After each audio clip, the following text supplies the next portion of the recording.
여러 가지로 명절을 보내면서 분주한 가운데도 이렇게 주님 앞에 나와 예배하는 우리 온 성도님들을 주님의 이름으로 축복합니다. 서로 인사하겠습니다. 새해 복 많이 받으세요. 새해 복 많이 받으세요. 네. 감사합니다. 우리는 지금 우리의 고유의 명절 설날을 보내고 있습니다. 그동안 만나지 못했던 부모님과 친지들을 만나면서 우리 모두 함께하는 귀한 시간을 보내고 있습니다. 아마 오늘 또 부모님을 뵈러 오신 자녀분들도 계시고 또 부모님을 뵈러 고향으로 가신 우리 성도님들도 계실 겁니다. 그런데 성도 여러분, 만약 명절도 아닌데 누군가 지금 여러분을 급히 뵈러 온다면, 만약 명절도 아닌데 여러분이 누군가를 급히 만나 뵈러 가야만 한다면 여러분 그 이유가 무엇일까요? 아마도 뭔가 급한 용무가 있어서가 아닐까요? 그 용무가 좋은 일이든 안 좋은 일이든 뭔가 급하게 전할 게 있으니까 급히 뵈러 가야 하고 또 뵈러 와야 한다라는 거예요. 오늘 성경을 보면 무엇 때문인지는 몰라도 이스라엘 백성들을 급히 만나러 오는 이가 있더라 이 말이에요. 이스라엘 백성들을 급히 만나러 오는 이들이 있더라. 사사기 2장 1절을 보셔요. 사사기 2장 1절에 보니까 이렇게 말합니다. 여호와의 사자가 길갈에서부터 복임으로 올라와 말하되, 여호와의 사자가 길갈에서부터 복임으로 올라와 이렇게 말했다라는 거예요. 여러분 길갈이 어디일까요? 여러분 내가 지도 한 장을 보여드릴게요. 길갈이 어디인가 하면 저 밑에 사해 바로 위에 있습니다. 길갈이. 그리고 복임이라고 베델과 실로 사이라고 보는 거예요. 그러니까 저 밑 길갈에서부터 복임까지 여호와의 사자가 올라왔다라고 말해요. 성도 여러분, 여호와의 사자가 길갈에서부터 올라왔다라고 하는 이 성경적 표현은 매우 흥미롭습니다. 흥미로워요. 여러분, 사자라는 말의 뜻이 무엇일까요? 사자라는 말은 이 원어 히브리 원어는 말라크라는 단어인데요. 이 뜻은 특사, 천사, 왕이라는 의미를 가지고 있는 단어예요. 근데 이 모든 단어는 전부 다 대리 자격으로 파견받는 자라는 뜻을 가지고 있어요. 누군가의 대리 자격으로 파견을 받는다 이 말이에요. 그런데 오늘 본문을 보면 여호와의 사자는 하나님의 대리 자격으로 파견받은 선지자나 천사나 특사를 말하는 것이 아니라 인간들에게 자신의 임재를 나타내기 위해 인간의 몸을 취한 하나님 자신을 말하고 있다는 것을 알게 됩니다. 이 여호와의 천사는 인간들에게 자신의 임재를 나타내기 위해서 인간의 몸을 취한 하나님 자신을 말한다. 왜 이렇게 말하는가 하면 길갈에서 올라온 여호와의 사자가 복임에서 한 말을 보면 알 수 있어요. 사사기 2장 1절 중간을 보십시오. 중간에 보면 이렇게 말씀합니다. 복임으로 올라와 말하되 내가 너희를 애굽에서 올라오게 하여 내가 너희의 조상들에게 맹세한 땅으로 들어가게 하였다라고 말해요. 여기 보면 복임으로 올라와 말하되 내가 이스라엘 백성들은 너희를 이렇게 인도했다라고 여호와의 사자가 하나님 자신임을 지금 표현하고 있기 때문이다. 그러니까 사실 하나님 자신께서 길갈에서부터 지금 올라와 복임으로 오신 거예요. 왜일까요? 왜 하나님께서 저 길갈에서부터 올라오셨을까요? 하나님은 전능하신 분이신데, 그래서 여러분 이 우주 만물 안에 계신 곳이 없으시는 분인데, 그런데 왜 굳이 하나님 자신께서 저 길갈에서부터 복임으로 올라와 말씀하셨노라고 할까 이 말이죠. 우리는 하나님께서 친히 길갈에서부터 올라오셨다라는 이 표현, 여러분 그냥 흘러 넘겨선 안 될 단어 같아 보인다 이 말이에요. 왜냐하면 사사기 2장 1절 중간에 보세요. 사사기 2장 1절 중간에 보면 내가 너희를 애굽에서 올라오게 하여 내가 너희의 조상들에게 맹세한 땅으로 들어가게 하였으며 또 내가 이르기를 내가 너희와 함께한 언약을 영원히 어기지 아니하리니. 하나님께서 하신 말씀이 뭔가 하면 내가 너희를 애굽 땅에서 올라오게 하여 내가 너희 조상들에게 맹세한 땅으로 들어가게 했다는 거야. 또 한 가지, 내가 너희와 함께한 언약을 영원히 어기지 아니한다는 거예요. 하나님께서 하신 말씀이에요. 길갈에서부터 올라온 하나님께서 하셨던 이 말씀을 보면 하나님의 신실성을 강조하고 있다 이 말이에요. 하나님의 신실성을. 하나님은 신실하기에 영원히 우리에게 언약하셨던 언약을 여러분 이행하고 계신다는 거예요. 반면에 사사기 2장 2절에 보면 이렇게 기록합니다. 2절에 보니까 너희는 이 땅의 주민과 언약을 맺지 말며 그들의 제단을 헐라하였거늘 너희가 내 목소리를 듣지 아니하였으니 어찌하여 그리하였느냐 라고 말씀해요. 이 땅의 주민과 언약을 맺지 말라고 하시는 이 명령은 가나안 입성 전에 하나님께서 이스라엘 백성들에게 하셨던 명령입니다. 그리고 그들의 제단들을 헐라고 하는 것은 가나안 우상 종교의 뿌리를 뽑아버리라는 의미였던 거예요. 하나님께서 이 땅의 주민과 언약을 맺지 말라고 하며 그들의 제단을 헐라고 했는데 정작 그 가나안 땅에 들어와서 복임해서 이스라엘 백성들이 어떻게 살았다는 거예요? 하나님의 말씀을 듣지 아니하고 행하지 아니하고 살았다는 거예요. 다시 말하면 하나님께서 친히 복임으로 올라오신 이유는 내가 너희에게 언약을 신실히 이행하는데 너희는 왜 나와의 언약을 행하지 않고 그렇게 살고 있냐, 그거 말씀하기 위함이었다는 거예요. 그런데요, 사실 복임 땅에서 살아가는 이스라엘 백성들은 별 문제의식이 없었어요. 뭔가 내 인생에 문제가 있다고 느끼지 못하고 살아요. 그러니까 그렇게 사는 거예요. 오히려 저 길갈에서부터 올라오신 하나님께서 좀 별스러워 보인다 이 말이에요. 내 삶은 전혀 문제가 없는데 뭐 별스럽게 올라오셔서 뭘 지키냐 안 지키냐 말씀하고 있냐 이 말이에요. 근데 여러분, 여기에 하나님의 시선과 인간의 시선의 차이가 있는 것 같아요. 인간의 눈에는 여러분 전혀 문제 없어 보여도 하나님의 시선에는 여러분 심각해 보일 수가 있고요. 인간의 시선에는 뭔가 내 인생이 지금 심각해 보이는데 하나님의 시선에는 전혀 문제 없는, 인간의 시선과 하나님의 시선의 차이가 있을 수가 있다 이 말이에요. 지금 인간의 시선에는 복임의 삶이 전혀 문제 없어 보이는데 도대체 하나님의 시선은 뭐가 그래도 심각하셨을까? 그래서 저 길갈에서부터 지금 복임 땅으로 올라오셨을까? 여러분, 사사기 시대가 시작되면서 지속적으로 반복적으로 나타나는 단어들이 등장합니다.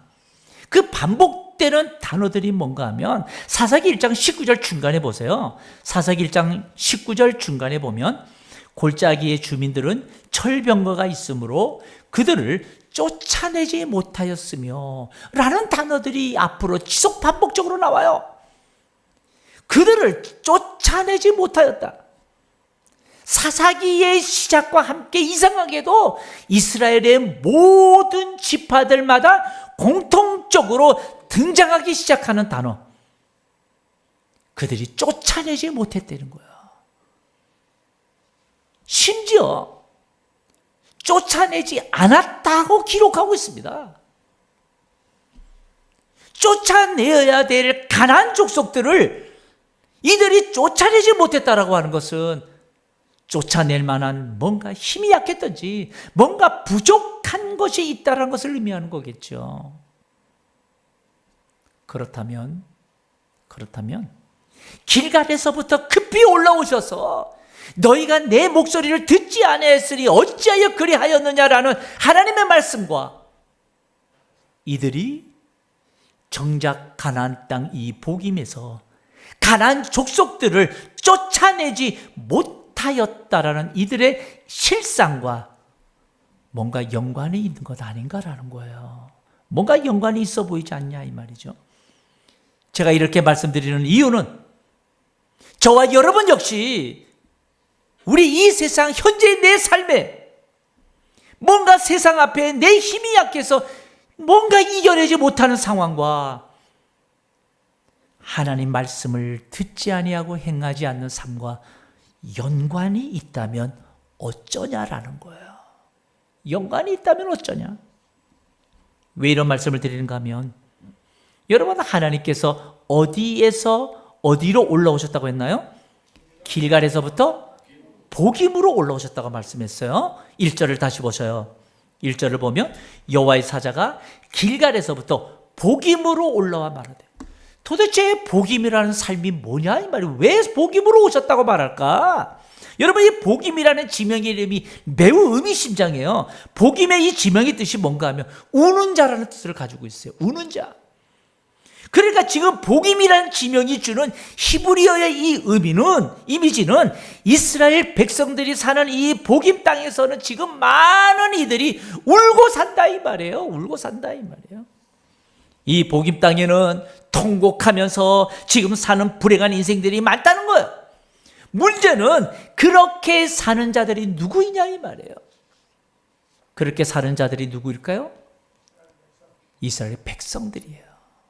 이스라엘 백성들인 거예요.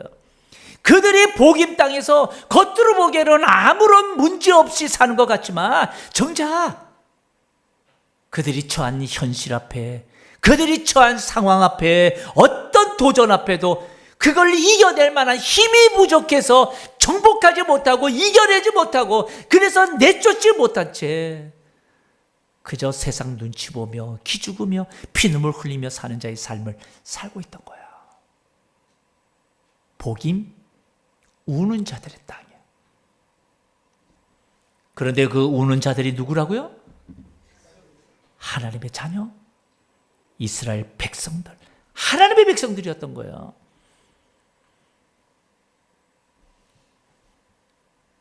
그런데 여러분, 그 복임 땅에서 울면서도 세상의 힘에 눌려서 아무것도 내쫓지 못하고 살아가는 이스라엘 백성들, 하나님의 자녀들이 알고 보면 여러분 이들이 가나안 7 족속들의 간담을 서늘하게 했던 그들의 두려움을 주었던 자들이었다는 사실이에요. 그 하나님의 자녀들은 하나님이 하시면 하신다라는 사실을 경험했던 자들이에요. 난공불락 여리고성을 함성만으로 무너지게 한 자들이고요. 요단을 건널 때 여러분 그 요단도 마른 땅을 밟고 건넜던 자들이에요. 그런데 이렇게 하나님의 놀라운 역사들을 체험하면서 여기까지 온 이 자들이 왜 지금은 뭔가 힘이 부족하여? 그 가나안 족속들 내쫓지 못하고 이제는 아예 내쫓지 아니한 채 그 땅에서 우는 자로 살고 있냐 이 말이에요. 우는 자로 살고 있냐 이 말이에요. 여러분 이게 말이 되나요? 그 복임 땅에서 울며 살면서도 정작 그 현실의 문제의식을 전혀 느끼지 못하고 살아가는 자들. 그런데 여러분 그때 저 길갈에서부터 하나님께서 올라오신 거예요. 하나님께서 급히 올라오신 거예요. 그리고 말씀하는 거예요. 나는 너희를 위해 신실히 언약을 시행하는데 너희는 왜 내 목소리를 듣지 아니하고 왜 행하지 아니했냐? 어찌하여 그리하였느냐?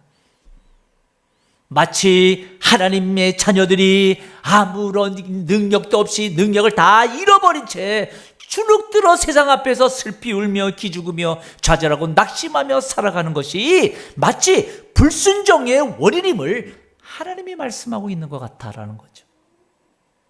성도 여러분, 하나님의 자녀가 세상 앞에 그 세상 이겨낼 힘이 부족해서 그저 울고 산다면 여러분 어떻게 해야 될까요? 오늘 우리가 사는 이곳이, 오늘 우리가 사는 이곳, 주의 자녀임에도, 주님의 자녀임에도 불구하고 이 세상의 것들 여러분 이겨낼 전혀 힘이 없고 능력도 없이 그저 기죽으면서 눈치 보면서 그렇게 여러분 울며 사는 복임 땅이라면 어떻게 해야 될까라는 거예요. 여러분 오늘 기억해야 될 것은 그때 누가 급히 올라오셔요? 하나님이 급히 올라오셨다 이 말이에요. 이거 기억해야 돼요. 그런데 하나님이 급히 복임 땅으로 올라오시는데 하나님이 어디서 올라왔다고 그래요? 길갈에서 올라왔다고 말해요. 길갈에서. 왜 성경은 하나님께서 길갈에서 올라오셨다고 말씀할까요? 여러분 이 길갈은 여호수아 4장, 여호수아 5장에 보면 이스라엘 백성들이 요단을 건너서 가나안 땅을 밟은 후에 첫 수경지가 길갈입니다. 이 길갈에서 약속의 땅 가나안의 정복의 시작을 준비하게 되었고요. 그 정복의 시작이 바로 난공불락 여리고성이에요. 그 난공불락 여리고성 전투를 길갈에서 준비했다 이 말이에요. 뿐만 아니라 여리고성 전투를 앞두고요, 하나님께서는 이스라엘 남자들에게 할례를 다 행하라고 했던 곳, 그곳이 길갈이에요. 전쟁을 앞두고 할례를 행하라고 하는 하나님의 명령, 여러분 이거 도무지 이해할 수 없는 명령입니다. 왜냐하면 할례를 받은 남자들은 여러분 몇 달 며칠을 꼼짝할 수 없기 때문에요. 만약에 이때에 적들이 여러분 쳐들어온다면 아마도 이스라엘 군사들은 다 전멸했을 거예요. 그런데도 하나님께서 전쟁을 치러야 될 전사들에게 움직이지도 못하게 하신, 마치 무장해제시킨 곳이 바로 길갈이었습니다. 왜 이렇게 하셨을까요? 길갈에서? 이렇게 하신 이유는 전쟁의 승리보다 먼저 하나님은 할례를 통해서 너희가 언약의 백성이 우선이다, 이걸 보여주신 거예요. 언약의 백성이 우선이다. 그리고 전쟁에 앞서서 할례를 행하여 무장해제시켰어요. 그 무장해제를 시켰어도요, 그 어떤 가나안 족속들, 그 거친 족속들이요, 그 기회를 이용해서 침범했던 자들이 하나도 없었어요. 왜이죠? 하나님이 막아주셨기 때문이에요. 막아주셨어요. 다시 말하면 하나님의 자녀, 하나님이 지켜 보호해 주신다는 사실을 보여주신 곳, 그곳이 바로 길갈이었어요. 길갈. 칼 하나 안 되고 여러분 그 난공불락 여리고 요새를 무너뜨린 것도 바로 전쟁은 누구의 손안에 있음을 보여주신 거예요? 하나님의 손안에 있는 것을 보여주신 거예요. 그곳이 바로 길갈이에요. 그러니 여러분 왜 하나님께서 길갈에서부터 올라왔다라고 기록하고 있을까요? 길갈 이름은 무엇이 떠올라요? 길갈 이름은 여러분 전쟁의 승리보다도 하나님의 언약의 백성으로 먼저 살아야 된다라고 하는 하나님의 마음이 있는 곳을 생각할 거예요. 뿐만 아니라 여러분 그 전쟁에 앞서서 할례를 행해도 그 어떤 가나안의 족속도 침범하지 못하도록 막아주셨던 그 어떤 것으로부터 막아주시는 우리의 모든 것은 누가 우리를 인도해요? 하나님이 인도해 주신다는 사실을, 하나님의 역사가 있는 곳, 그것이 바로 길갈이에요. 그게 바로 길갈이에요. 그러니 여러분 왜 길갈에서부터 여호와의 사자가 복임으로 올라왔다라고 성경에 기록할까요? 지금 복임 땅에서 그저 힘을 잃고 주눅들어서 울며 사는 이스라엘 백성들에게 저 길갈에서의 너희가 경험했던 하나님, 그 하나님으로부터 너희들의 본래의 모습, 너희들의 정체성이 무엇이냐 이 말이에요. 너희들의 정체성. 언약을 지금도 신실하게 이행하시는 너희들이 하나님의 자녀가 아니었냐? 그거 묻고 계셨던 거예요. 이런 하나님의 자녀들이 어느새 복임 땅에서 하나님의 말씀은 듣지 않은 채 자기 옳은 소견대로 사는 복임의 백성으로 그렇게 세상 기죽으며 힘을 잃으며 눈치 보며 사는 이것을 보고서 보다 못한 하나님께서 안타까운 마음으로 급히 올라오신 거예요. 복임으로. 그리고 말씀하시는 거예요.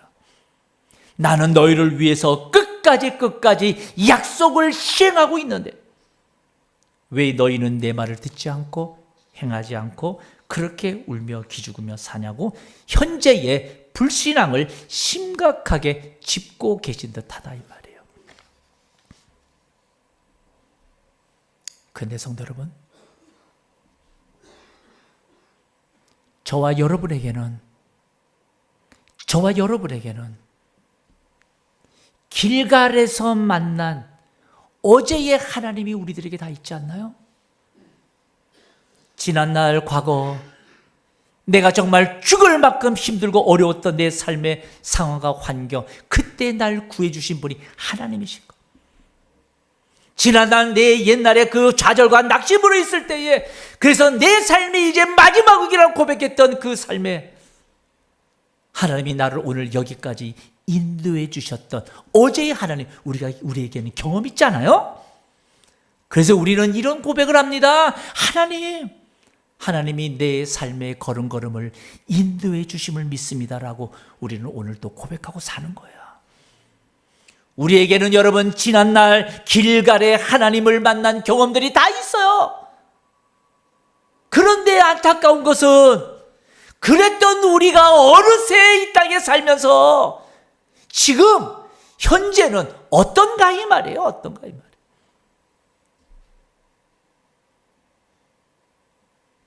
왠지 하는 일이 잘 안 되고 왠지 내 마음대로 내 뜻대로 되지 않으니까 좌절만 늘어가고 불평과 원망만 늘어가고 그러면서 어느새 내 마음에서 어제 만난 그 길갈의 하나님은 온데간데 없지 않는 거 아니에요? 성도 여러분, 인간의 마음이라는 것이 얼마나 여러분 감정적인 건지 모릅니다. 여기서 감정이라고 하는 것은 여러분 반드시 기복이 있다는 걸 말해요. 기복이 있다. 제가 표를 보여드릴게요. 기복이 있다라고 하는 것. 좋을 때가 있으면 나쁠 때가 있고요. 나쁠 때가 있으면 또 웃을 때가 있고요. 이 감정이란 것은 변덕이 줄긋죽하다고 말하는 거예요. 그런데 여러분, 우리가 살면서 우리 삶에서 실수하는 결정적인 실수가 뭔지 알아요? 우리가 살면서 실수하는 것은 이 감정적인 내 사고와 내 판단에 내 신앙도 내 행동도 내 언행도 다 내어 맡길 때가 있다라는 거예요. 그래서 내 맘대로 좀 안 되면 하나님 아니 계신가 보다 그냥 결정해버리는 거예요. 뭔가 내 뜻대로 잘 안 되면 하나님이 내 기도에 응답하지 않는가 보다. 내 기분이 좀 상하면 이건 하나님의 뜻 아닌가 보다 그렇게 판단하고 내 신앙에까지도 여러분 모든 것들을 그때 내 감정에 따라서 그냥 결정하고 내버리는 거예요. 그러면 안 됩니다, 여러분.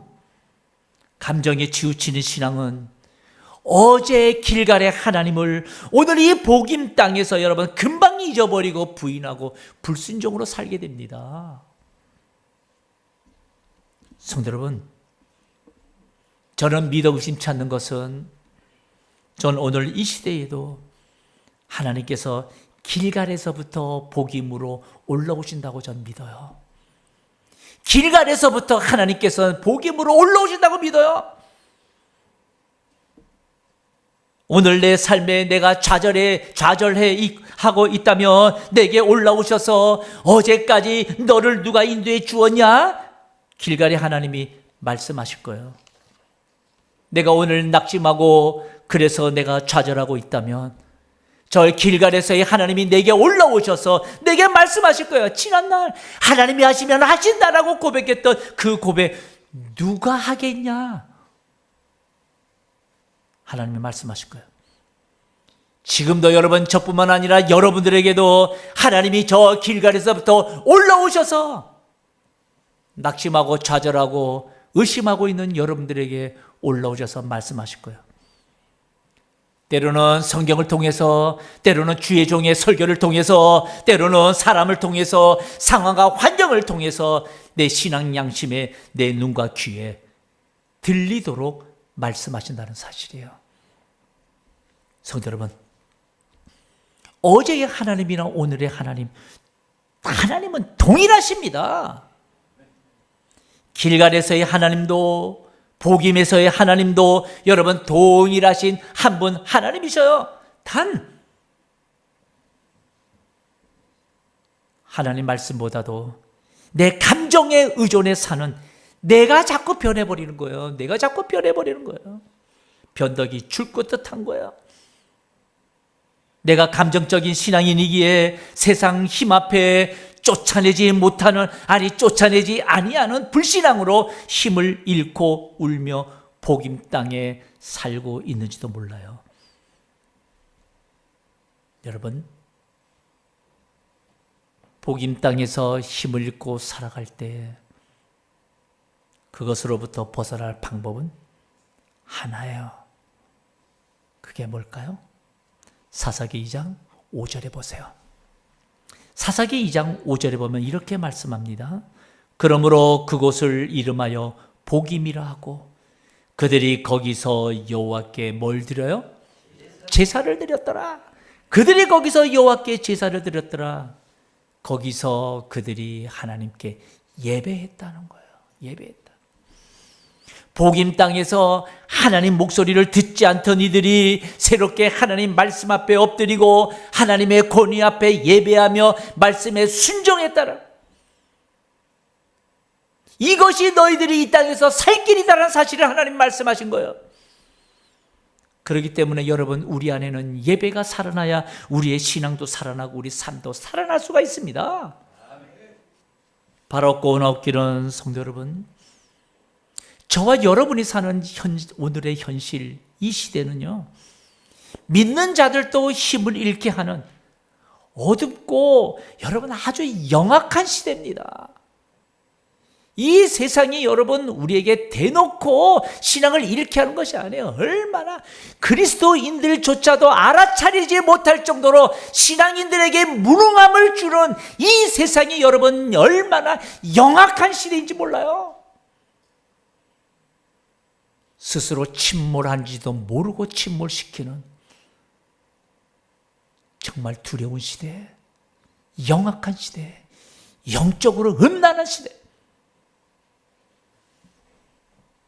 그런데 여러분, 이 어둡고 영악한 이 시대에 어제의 하나님, 오늘의 하나님 동일한 하나님이에요. 길갈의 하나님이 복임의 하나님이에요. 그 누가 뭐라 해도, 그 어떤 상황이나 환경이 나를 힘들게 해도 그 하나님은 변하지 않아요. 하나님이 변하지 않는다는 것은 변하지 않는 진리가 하나 있어요. 그게 뭔지 아세요? 우리는 바로 주의 자녀요, 주님은 나의 구주라는 사실입니다. 우리는 주님의 자녀예요. 주님은 우리의 구주셔요. 주님은 내 이름도 아시고요, 내 생각도 아시고요, 그래서 내 눈의 눈물도 닦아주시는 주님이라는 사실을 믿으시길 축복합니다. 그 주님, 여러분, 그 주님 앞에 오히려 예배하며 당당히 살아가는 우리 온 성도들 다 되시길 주님의 이름으로 축복합니다. 제가 여러분 이 오늘 설교를 준비하면서 찬양 하나가 생각이 났어요. 이 찬양의 가사가 이렇습니다. 나를 지으신 주님, 내 안에 계셔. 처음부터 내 삶은 그의 손에 있었죠. 내 이름 아시죠? 내 모든 생각도, 내 흐르는 눈물 그가 닦아주셨죠. 길갈에서의 하나님, 그 하나님은 복임에서도의 하나님이셔요. 이미 그분은 나를 창조하셨고 그분이 내 안에 계시고 처음부터 내 삶은 주님이 나를 인도했다는 거야. 우리 찬양 한번 부르고 기도했으면 좋겠어요.